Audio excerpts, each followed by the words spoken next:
Le mot vacances crée dans notre esprit bien des images agréables. Les vacances sont une période de détente, de rencontre, de bonheur.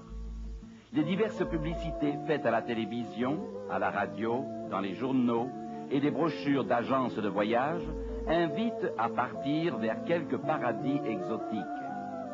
Les aéroports surpeuplés, les routes encombrées, les plages pleines de monde évoquent le temps des vacances.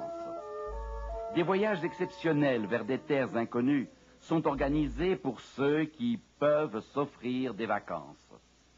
Subjugués par l'attrait des îles des Antilles ou du Pacifique, des touristes y débarquent chaque année par milliers.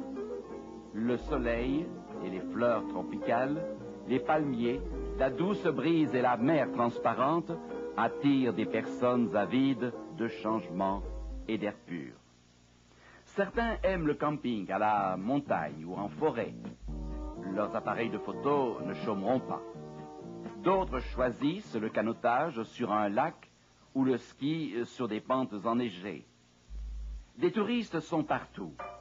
Il en est qui apprécient le charme et le calme des îles tropicales, tandis que d'autres préfèrent la cohue de Hong Kong, le paradis des affaires. Beaucoup visitent des musées et des châteaux anciens, caméra au point. Plus tard, ils revivront ce qu'ils auront vu et en feront profiter des amis. Il y a aussi les vacanciers solitaires qui fuient les voyages organisés et les plages touristiques. Parmi eux sont les varapeurs, les parachutistes, les esprits indépendants qui recherchent l'aventure et les difficultés. Rien ne leur semble plus grisant que la descente périlleuse d'un rapide ou un voyage en ballon, les transportant dans les airs au gré des vents. Quelles qu'elles soient, les vacances marquent toujours un changement de rythme et de lieu. Pour la plupart, nous aimons ce changement.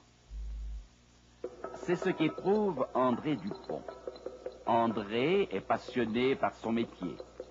Il travaille 10 à 12 heures par jour, 6 jours par semaine. Il est connu comme l'homme le plus efficace de l'entreprise qu'il emploie. Il ne prend jamais de congé. Il est toujours accaparé par son travail. Mais une fois par an, André entasse sa famille et son matériel de camping dans une vieille voiture et se rend près d'un lac. Là, André se détend. Quiconque connaît André peut affirmer qu'il mérite ses vacances. André trouve toujours que ces quelques semaines passent trop vite. Il voudrait vraiment qu'elles se prolongent. Peut-être pourrais-je prendre plus de bon temps l'an prochain, pense-t-il. Tous nous aspirons à un temps de vacances chaque année. Mais que penseriez-vous de vacances qui ne dureraient pas seulement quelques semaines ou même quelques mois, mais 1000 ans? Cela paraît irréalisable. Pourtant, la Bible nous parle de telles vacances. Puis je vis descendre du ciel un ange qui avait la clé de l'abîme et une grande chaîne dans sa main. Il saisit le dragon, le serpent ancien, qui est le diable et Satan, et il le lia pour 1000 ans. Satan est dans une activité permanente. Son œuvre maléfique s'exerce sans cesse 7 jours par semaine, tous les mois de l'année, depuis des milliers d'années. Pour lui, pas de relâche. Partout, chaque jour, nous constatons les effets néfastes des activités de cet ange déchu. Ces œuvres de destruction, nous les voyons dans les hôpitaux, dans les maisons de retraite, dans les prisons et les camps de réfugiés.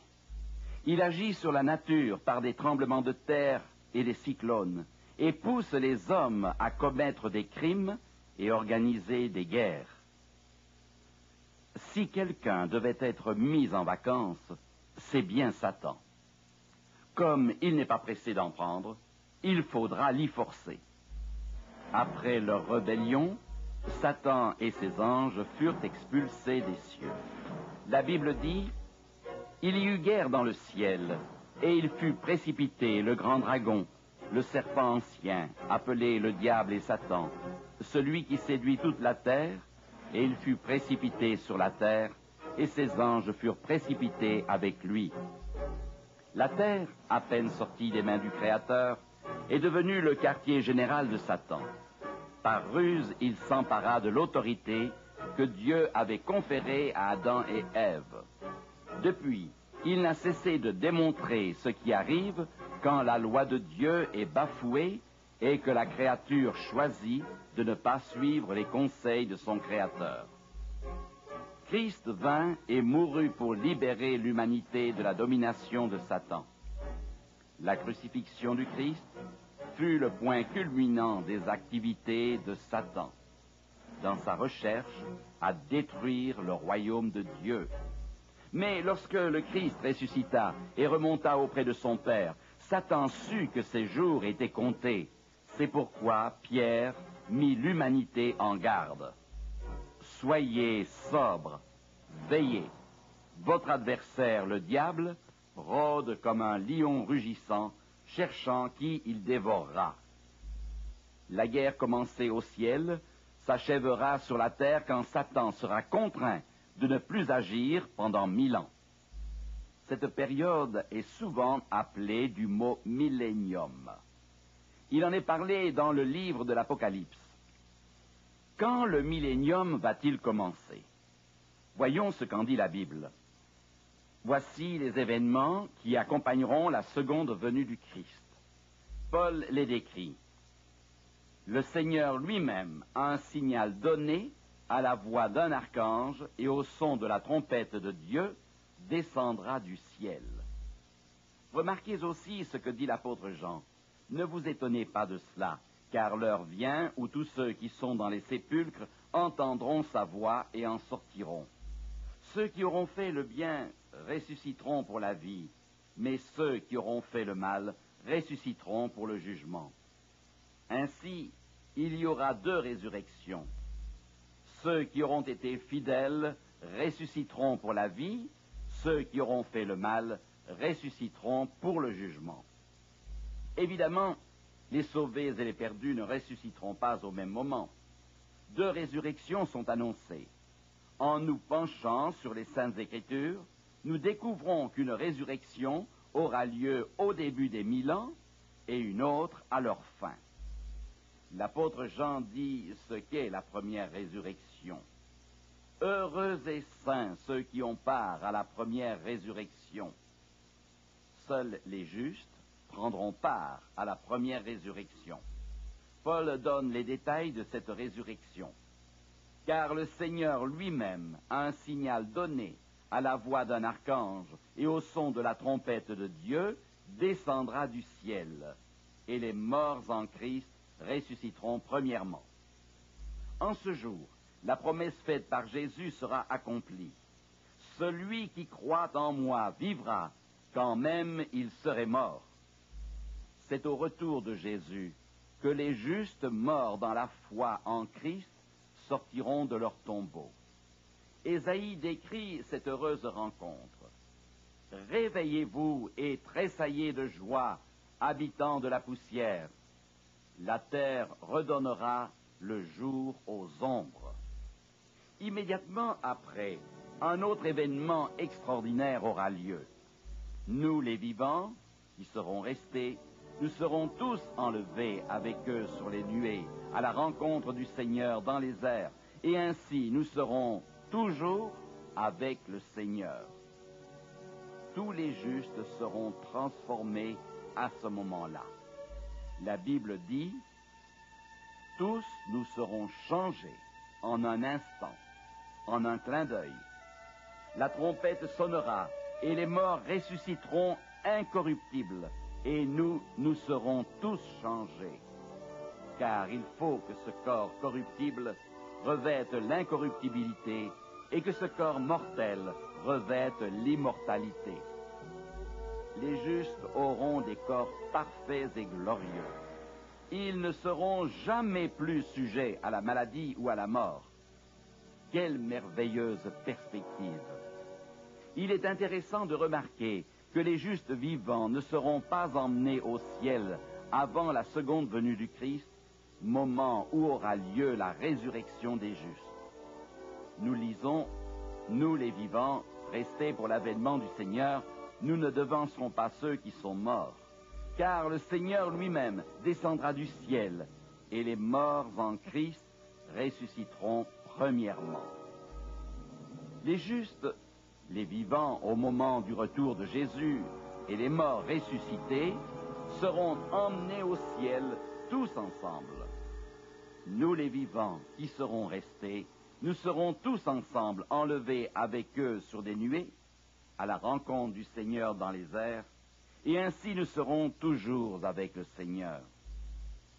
Le livre de l'Apocalypse dit « Ils seront sacrificateurs de Dieu et de Christ, et ils régneront avec lui pendant 1000 ans. » Quelle belle vacances que cette période de 1000 ans, passée avec notre Seigneur et nos bien-aimés dans la Jérusalem céleste. Que feront les justes au ciel pendant ces 1000 ans? Voici la réponse. En plus de l'incomparable joie de communier avec Christ et les racheter, Jean révèle ce qu'il a pu contempler. Je vis des trônes, et à ceux qui s'y assirent fut donné le pouvoir de juger. Ce sera un vrai changement d'occupation. Les justes vont participer à la tâche solennelle de juger les anges déchus et les humains méchants et incrédules. Paul dit, « Ne savez-vous pas que les saints jugeront le monde? Ne savez-vous pas que nous jugerons les anges? » Pourquoi un jugement est-il nécessaire après que le sort de chacun a été décidé? Avez-vous déjà imaginé quelle pourrait être votre réaction si vous cherchiez quelqu'un que vous espériez voir au ciel et que vous ne trouveriez pas? Vous pourriez vous demander quelle est la cause de son absence. La Bible révèle que les livres dans lesquels les actions des hommes ont été consignées seront ouverts pendant le millénium. Les plans coupables, les secrets les plus jalousement gardés, éclateront au grand jour. C'est ce que dit la Bible. C'est pourquoi ne jugez de rien avant le temps, jusqu'à ce que vienne le Seigneur, qui mettra en lumière ce qui est caché dans les ténèbres et qui manifestera les desseins du cœur. Quand les élus auront examiné les livres célestes, ils comprendront pourquoi Dieu devait réprimer le mauvais choix de tel ou tel individu. La justice et l'amour divin seront pleinement révélés. Les élus approuveront le jugement divin. Oui, Seigneur Dieu Tout-Puissant, tes jugements sont véritables et justes. Essayons de comprendre la chronologie des événements concernant les méchants. La Bible dit qu'au moment du retour de Jésus, ils se cachèrent dans les cavernes et dans les rochers des montagnes. Et ils disaient aux montagnes et aux rochers, « Tombez sur nous et cachez-nous devant la face de celui qui est assis sur le trône et devant la colère de l'agneau. Car le grand jour de sa colère est venu, et qui peut subsister? » C'est l'affirmation faite dans l'Apocalypse. Le prophète Jérémie ajoute ces détails. Ceux que tuera l'Éternel en ce jour seront étendus d'un bout à l'autre de la terre. Ils ne seront ni pleurés, ni recueillis, ni enterrés. Il est évident qu'il n'y aura personne pour veiller ou enterrer les injustes tombés lors du retour du Christ, car les justes auront été enlevés au ciel. Ce ne sera pas cependant la fin définitive des pécheurs. Souvenez-vous que les justes morts ressusciteront lors de la première résurrection. Qu'arrivera-t-il aux autres morts qui n'auront pas cru? La Bible dit clairement qu'au moment du retour du Christ, ils ne reviendront pas à la vie. Jean dit, les autres morts ne revinrent pas à la vie jusqu'à ce que les 1000 ans fussent accomplis. Maintenant, examinons les événements qui se produiront sur la terre pendant le millénium. Les justes en vie, lorsque Jésus reviendra, seront emmenés au ciel avec les justes ressuscités. Les méchants morts resteront dans leur tombe au moment du retour de Jésus. Les méchants vivants seront foudroyés par la gloire du Christ. Le prophète Jérémie décrit la terre. Je regarde la terre, et voici, elle est informe et vide. Les cieux et leur lumière a disparu. Je regarde les montagnes, et voici, elles sont ébranlées, et toutes les collines chancellent. Je regarde, et voici, il n'y a point d'homme, et tous les oiseaux des cieux ont pris la fuite.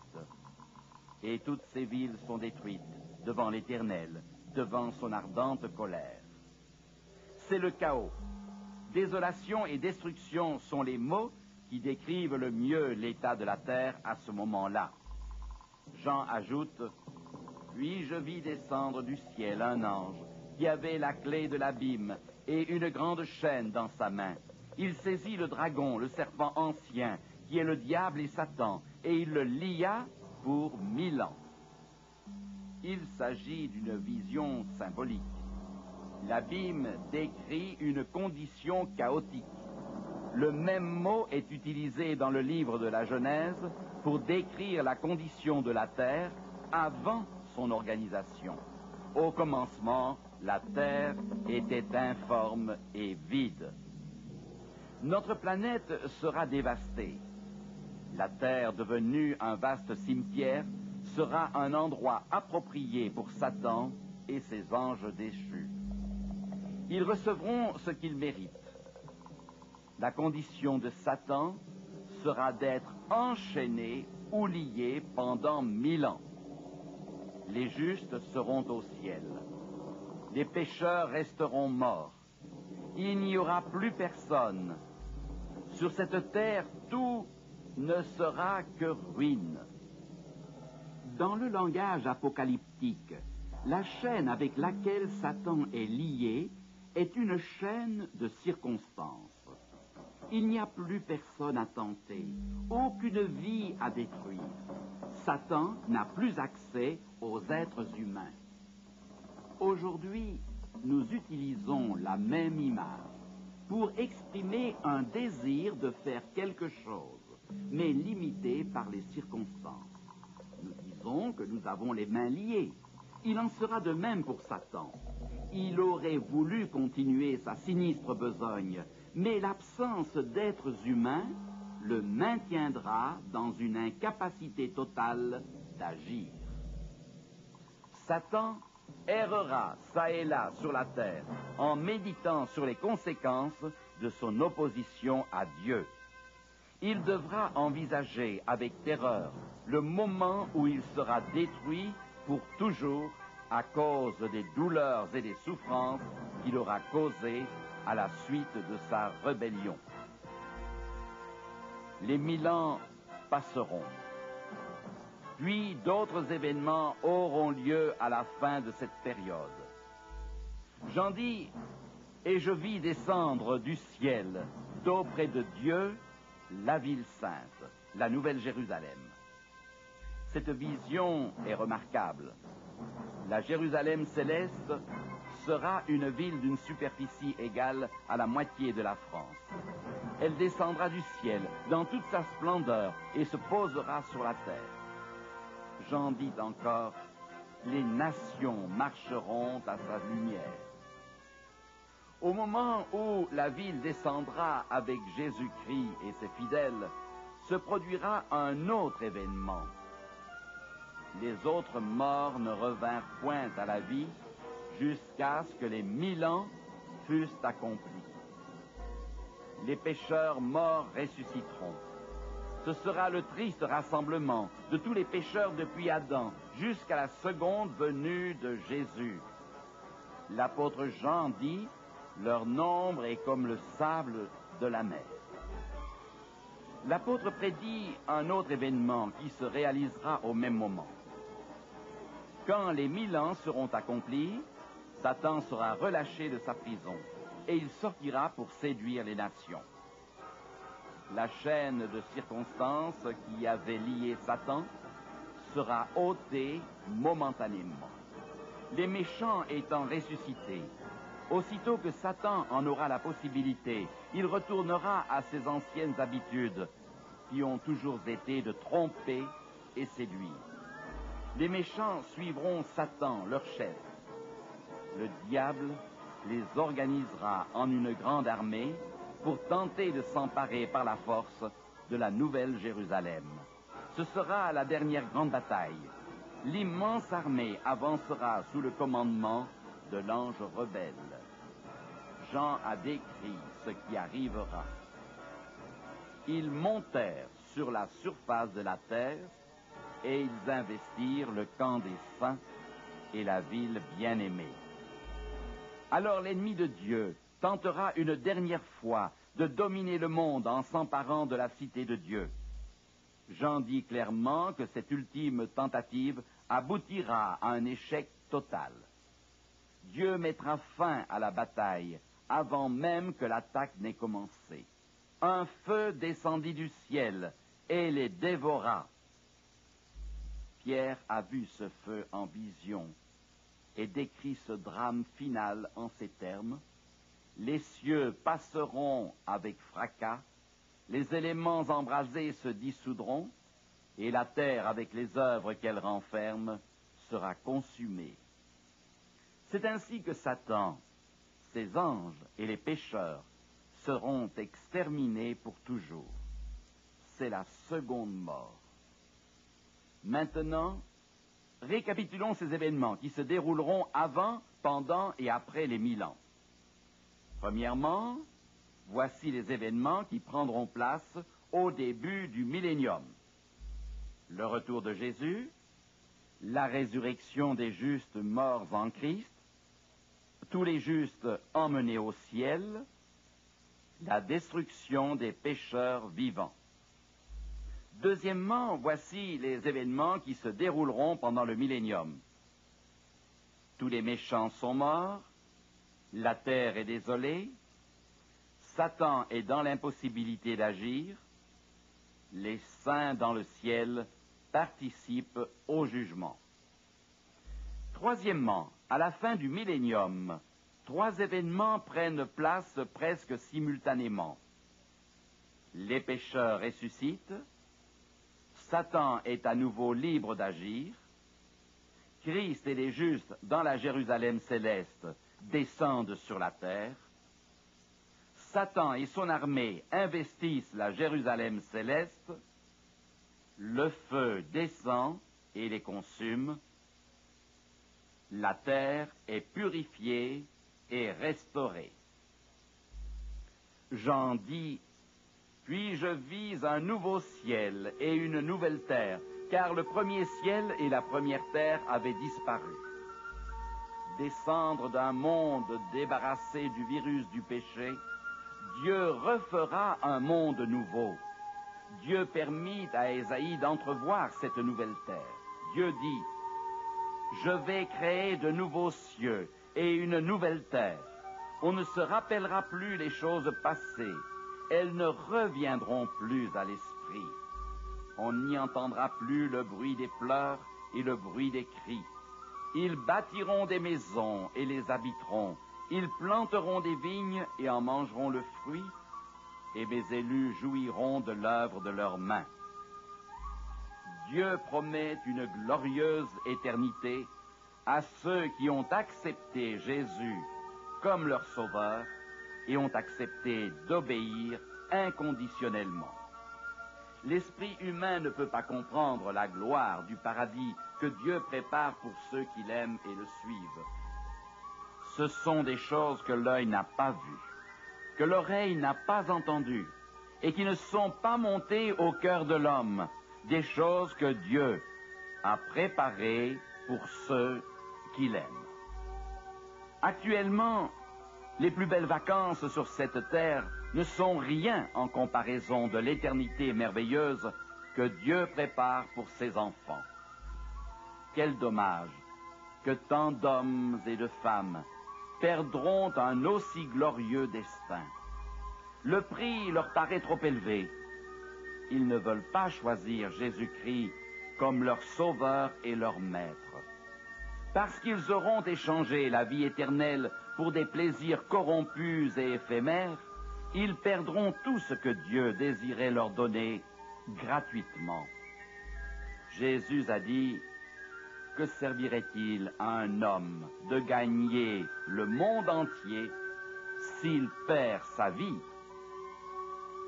Y a-t-il quelque chose qu'un homme puisse donner pour racheter sa vie? La vie éternelle sur la nouvelle terre est d'une valeur inestimable. Elle vaut la peine de faire le bon choix.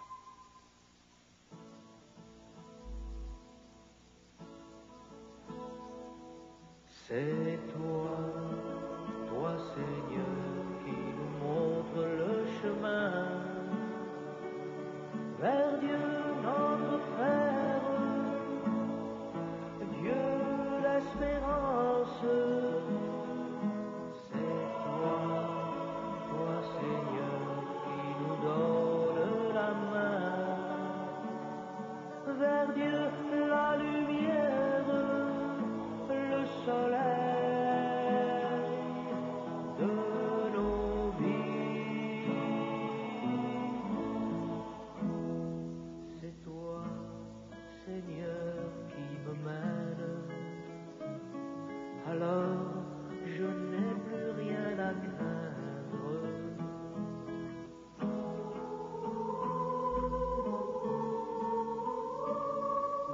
Tu me conduis par la main, là où je serai rassasié.